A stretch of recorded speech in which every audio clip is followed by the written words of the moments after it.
বালিচুরি গ্রামে তালা ভেঙে চুরি, প্রতিবাদে পথ অবরোধ স্থানীয়দের। ইসিএল কর্মীর বন্ধ বাড়িতে চুরি, প্রতিবাদে রাস্তা অবরোধ করে বিক্ষোভ। বালিচুরি গ্রামের বাসিন্দা ইসিএল কর্মী দীনেশ মুখার্জির বাড়িতে চোরের ঘটনায় এলাকায় ছড়ায় চাঞ্চল্য। গৃহবধূ রানু মুখার্জি জানান, শনিবার ঘরের তালা বন্ধ করে বোনের বাড়িতে গিয়েছিলাম। রবিবার সকালে বাড়ি ফিরে দেখি বাড়ির মূল দরজায় তালা ভাঙা, বাড়ির ভেতর ডিভান খাট, আলমারি, আসবাবপত্র ভাঙা, বাড়ির জিনিসপত্র সব ছড়িয়ে ছিটিয়ে রয়েছে। চুরি করতে এসে চোরেরা এসব কাজ করেছে বলে তিনি জানিয়েছেন। তিনি আরও বলেন, নগদ 55,000 টাকা এবং সোনার অলংকার নিয়ে চম্পট দেয় চোরের দল। চুরির ঘটনা জানাজানি হতে এলাকায় ছড়ায় চাঞ্চল্য। দুষ্কৃতীদের দুটো গ্রেপ্তারের দাবিতে এমআইসি থেকে মাধাইপুর যাওয়ার মূল রাস্তা অবরোধ করে প্রতিবাদ দেখায় স্থানীয়রা। খবর পেয়ে ঘটনাস্থলে এসে পৌঁছায় লাউদোহা থানার পুলিশ। পুলিশের সামনে ক্ষোভ উগরে দেয় স্থানীয়রা।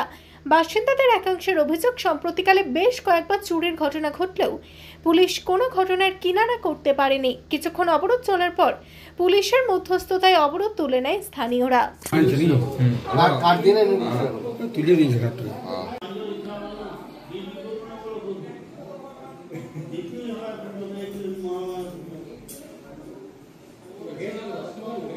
এরকম ঘটনা আমরা এই সকাল 9টার সময় এলাম। বাড়িতে ছিলেন না আপনারা? না। এসে কি দেখলেন?